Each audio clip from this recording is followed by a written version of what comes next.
رسالة إلى الشعب المغربي. معكم علي البخيتي من اليمن، وحاب أقول لكم درس حصل في اليمن في 2011 فيما سمي بالربيع العربي. خرجت أنا وتوكل كرمان وآلاف اليمنيين للمطالبة بإسقاط النظام في صنعاء والتغيير. اسمعوا هذا المقطع وبكمل لكم الكلام. الشعب يريد إسقاط النظام. الشعب يريد إسقاط النظام. الشعب يريد إسقاط النظام. الشعب يريد إسقاط النظام. الشعب يريد إسقاط النظام. وبعد مبارك بعد مبارك بعد مبارك بعد مبارك يا علي بعد مبارك بعد مبارك شدر حالك بعد مبارك شدر حالك بعد مبارك وشدر حالك بعد مبارك وشدر حالك بعد مبارك وشدر حالك وبعد مبارك وارحل يا علي وارحل يا علي. طبعا سقط النظام في اليمن، ولم يسقط النظام فقط بل سقطت الدولة اليمنية. الآن اليمن لمن لا يعرف في المغرب ممزق إلى عدة دويلات. دويلة في صنعاء ومحافظات أخرى تديرها جماعة الحوثي، دويلة في تعز وفي مأرب تديرها جماعة الإخوان المسلمين، دويلات في المناطق الجنوبية والساحل تديرها جماعات سياسية وجماعات مناطقية. حصل صراع وحرب أهلية دامية. تسببت هذه الحرب بوفاة مقتل ووفاة أكثر من 500 ألف مواطن يمني، هؤلاء الذين قتلوا بشكل مباشر وغير مباشر كنتيجة للحرب والجرحى حق الحرب، إضافة إلى من هجروا. هناك أكثر من 4 إلى 5 مليون يمني مهجرين خارج اليمن، وأوضاع غالبيتهم العظمى سيئة إلى أبعد حد. أوضاعنا أنا وتوكل كرمان جيدة. أنا في بريطانيا أعيش مع أسرتي، توكل تعيش في IB في تركيا، لكن أوضاع 99% من اليمنيين الذين هجروا بسببنا وبسبب الخروج في 2011 سيئة إلى أبعد حد.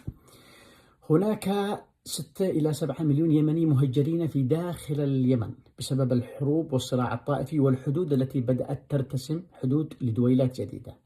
هل تعرفون أن المناطق التي تحت سيطرة الحوثيين لا يستلمون مرتبات؟ الموظفين العاملين في القطاع الحكومي لا يستلمون مرتبات، جعلهم الحوثي يعملون سخرة. إضافة إلى أن امتلأت المعتقلات، السجون، التعذيب، قضايا بشعة إلى أبعد حد. حتى عمل الحوثي فلل خاصة يعذب فيها النساء وتم الاعتداء عليهن. وفي المناطق الأخرى هناك بشاعات وسجون وانتهاكات ترتكبها مختلف السلطات التي تحكم هذه المناطق. حتى في المناطق التي لا يسيطر عليها الحوثيين لا توجد مرتبات إلا مرتبات يعني ليست مرتبات حقيقية. مرتب الموظف بالدولار يصل إلى 35 إلى 40 دولار، تخيلوا في الشهر، هذا الذين يجدون عملا. اليمن يعيش في مجاعة، في فقر. أغلب الناس يعيشون على المساعدات التي تأتي من المنظمات الدولية وكذلك من بعض الأموال التي تأتي من المغتربين. اليمن من الصعب أن يعود إلى ما كان عليه قبل 2011. لا تكرروا هذا الأمر في المغرب. انظروا إلى ليبيا القريبة منكم، انظروا إلى سوريا. حافظوا على نظام بلدكم. بالتأكيد تحتاجون لإصلاحات، تحتاجون لتغيير، تحتاجون لمكافحة فساد. هذه مطالب مشروعة، لكن تجنبوا مطالب إسقاط النظام. النظام في المغرب هو من أكثر الأنظمة العربية التي فيها هامش من الديمقراطية، هامش من الحرية، هامش من كذلك التعبير عن الرأي، وجود صحافة حرة إلى حد ما. النظام الوحيد الذي فيه أحزاب تتنافس على الحكم ويصلون إلى رئاسة الوزراء. حتى الإخوان المسلمين لديهم حزب ويعملون في المغرب بعكس باقي الأوطان العربية. لا تسقطوا هذا الشيء الجميل إلى حد ما الموجود في المغرب إذا ما قارنته ببقية الدول العربية والدول الإفريقية التي في منطقتكم. لا تحلمون أنتم تكونوا باريس ولا ألمانيا. حتى ألمانيا وفرنسا وبريطانيا اليوم بتعيش أزمات اقتصادية ومشاكل وأوضاع صعبة جدا. تابعوا الأخبار، لكن لا تحلموا أن تكونوا مثل هذه الدول. نحن حلمنا في صنعاء أنه بسقوط النظام ستعود اليمن، يعني ستصبح اليمن جنة، أصبحت اليمن نار، أصبحت جحيم، أصبح اليمني يقتل اليمني الآخر، تمزق النسيج الوطني، ظهرت النعرات الطائفية، ظهرت النعرات المناطقية. لن تعود اليمن كما كانت. أنتم كذلك في المغرب، إذا لا قدر الله وسقط النظام ستظهر صراعات طائفية، ستظهر جماعات متطرفة، ستظهر لحى وناس يجوا لكم من كل بقاع العالم، اللي من الشيشان واللي من الدول الأخرى، ليطبقوا أحكام الشريعة داخل المغرب ويخوضون حروبا طائفية وصراعات طائفية. ستخوض كثير من الدول معارك وتمول جماعات داخل المغرب. سيتكرر نموذج سوريا ونموذج ليبيا ونموذج اليمن. فلا تسعوا لتكرار هذا النموذج. لا تنجروا وراء المجنونة توكل كرمان. هي تعاني من مرض نفسي، حقيقة هي مصابة بمرض نفسي. هي معتقدة أنها يعني من قادة الربيع العربي، وتضخمت لديها الأنا، وحصلت على جائزة نوبل، مع أنها حصلت على نصف جائزة نوبل وبأموال قطرية. هي لم تأخذ الجائزة لأنها فعلا ناضلت، هي أخذت الجائزة لأن قطر قدمت مساهمات قوية نقدية للمؤسسة التي تقدم جائزة نوبل، وكان هناك رغبة لدى الغرب في دعم الربيع العربي وفي صناعة بعض النجوم، فاختيرت توكل كرمان بدعم من قطر للعب هذا الدور، ولم تكن قده. هي حصلت على نصف جائزة نوبل للسلام، لكن دعواتها للأسف فتن واحتراب في كل البلدان.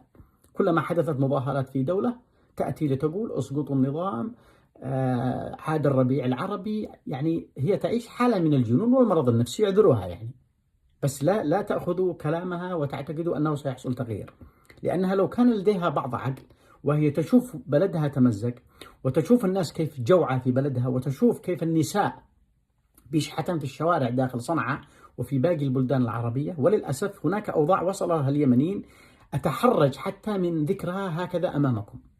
فلا أريد أن تنتقل هذه الأوضاع للمغرب.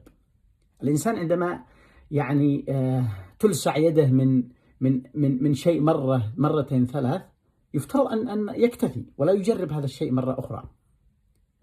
ليس فقط الإنسان، إنما حتى الحيوان إذا وضع يعني أو مر بجانب مكان ساخن أو مكان مؤذي ويعني ولزع من هذا الأمر مرة مرتين، المرة الثالثة سيتجنب هذا المكان، سيتجنب أن يلمسه أو يضع أو يستند عليه، حتى هو حيوان. فلا تصدقوا من يعيد لكم نفس الأسطوانة وهو فاشل حتى في دولته. ما الذي حدث في اليمن حتى تسعى توكل كرمان أو غيرها لنقل التجربة إلى المغرب؟ المغرب من أفضل البلدان هدوءا وأمانا واستقرارا، وحقوق وحريات شخصية في الشعب المغربي أعلى بكثير من بقية الدول العربية. أنا لا أقول أن هذه الأوضاع هي الأفضل، أكيد عندكم فساد، عندكم مشكلة، عندكم محسوبية، عندكم. حاولوا إصلاح هذه الأمور. طالبوا الملك بإسقاط الحكومة، طالبوا الملك بإحداث التغييرات، طالبوا الملك بإزاحة الفاسدين ومعاقبتهم ومحاكمتهم، طالبوه بقصقصة أجنحة الفساد حتى القريبة منه، ليست مشكلة، لكن لتكن شعاراتكم واضحة أنكم تريدون المحافظة على النظام، لكنكم تريدون محاربة الفساد وإحداث تغييرات. لا تنجروا إلى مسألة إسقاط النظام. الأنظمة تسقط في يوم يومين، لكن استعادة الدول واستعادة وحدتها ونسيجها الاجتماعي أحيانا يحتاج إلى قرون، وأحيانا لا تعود وتؤسس لدويلات ودول جديدة، ثم تنفصل، ثم يعترف بها، ثم تدخل في إشكالية ما الله عالم بها. أنا والله قلق على المغرب، لأنه مريت بتجربة في اليمن، مرينا بتجارب في بلدان كثيرة. أتمنى السلامة للشعب المغربي، أتمنى أن تعود الأمور مستقرة، أتمنى أن تحدث إصلاحات. النظام في المغرب هو النظام العربي الوحيد الذي فتح قضايا السجون والمعتقلات السابقة والإخفاءات القسرية التي حدثت في عقود ماضية، وعمل على جبر الضرر، وعمل على وقدمت اعتذارات لهؤلاء الناس، وحصلت بعض الاعترافات وبعض الأمور الإيجابية. هو النظام العربي الوحيد الذي فتح تلك الحقب وحاول أن يتصالح معها. بقية البلدان يعني للأسف عاشت أوضاع مروعة. مثلا في سوريا مبرر الخروج على النظام، وإن كان دفع الشعب السوري ثمن باهظ، لكن كان نظام مجرم إلى أبعد حد لا يستطيع أحد الدفاع عنه. لكن في المغرب نظام الملك محمد الخامس مختلف تماما عن هذه الأوضاع. حاولوا إصلاح النظام، حاولوا إصلاح بلدكم، حافظوا عليها. والله أني قلق وخايف على المغرب، لأنها زهرة الأوطان العربية المتبقية. تحياتي وفي أمان الله.